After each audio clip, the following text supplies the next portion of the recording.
গ্রাম বাংলার কন্যাশ্রীদের মাঠমুখী করতে ও খেলায় উৎসাহ দিতে মহিলা ফুটবল প্রদর্শনী করে বাঁকুড়ার জয়পুর ব্লকের ফুটবল প্রেমী দর্শকদের মনমুগ্ধ করে দিলেন সোলদার সমিতি স্পোর্টিং ক্লাব। যে দুটি দল অংশগ্রহণ করেছিলেন কলকাতা মহিলা স্পোর্টস একাডেমি বনাম মেদিনীপুর জেলা সুপার মহিলা একাদশ। কলকাতা মহিলা স্পোর্টস একাডেমি 5-0 গোলে জয়লাভ করে। মেদিনীপুর একাডেমির খেলোয়াড়েরা ভালো খেললেও তারা খালি হাতেই ফিরতে হয়।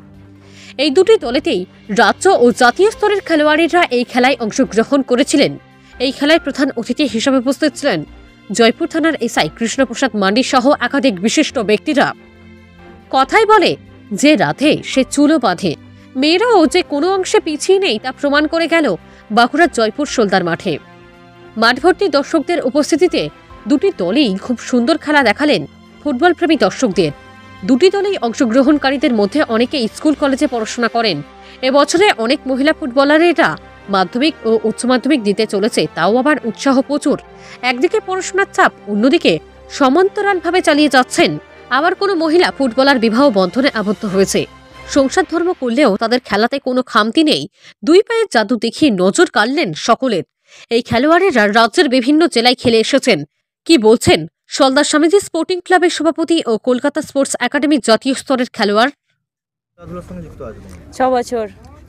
কোথায় কোথায় খেলেছো? আমি কলকাতা সব মাঠ খেলা হয়ে গেছে আমার। ত্রিপুরা গেছিলাম, এবারে ছত্তিশগড় গেছিলাম, গুজরাট গেছিলাম, এখন কন্যাশ্রী কাপও খেলেছি। দিল্লি খেলতে গেছিলাম, তো আমাদের টিম গেছিল, সবাই ভালো খেলেছে। তো ওর থেকে আরও আমরা বেটার খেলতে চাই। তো আমাদের স্যার তো প্র্যাকটিস করাচ্ছে, আমরা মন দিয়ে প্র্যাকটিস করছি। অ্যাকচুয়ালি আমাদের ভালো লাগে ফুটবলটাকে ভালো লাগে, তাই জন্য আমরা ফুটবলটা বেছে নিয়েছি। তো ফুটবলটা আমরা জানি ফুটবলটা আমাদের একটা স্বপ্ন পূরণটা করবে। ওই একমাত্র পারে আমাদের স্বপ্নটা পূরণ করাতে। আজকে মহিলা ফুটবল প্রতিযোগিতা হচ্ছে, এটা আমরা প্রদর্শনী হিসাবেই ট্রিট করছি। তো আজকে দুটো টিম আছে, একটা হচ্ছে কলকাতা মহিলা স্পোর্টস একাডেমি, তার সাথে প্রতিদ্বন্দ্বিতা করবে মেদিনীপুর মহিলা একাদশ। বলা যে আজকের যে টিমগুলো এসছে, এই টিমগুলোর মধ্যে অনেকেই জাতীয় স্তরে এবং আমাদের রাজ্য স্তরেও পার্টিসিপেট করেছে। মেয়েরা যে অনেক কিছুই করতে পারে, তারা শুধু চুল বাঁধে না, রাঁধতেও পারে।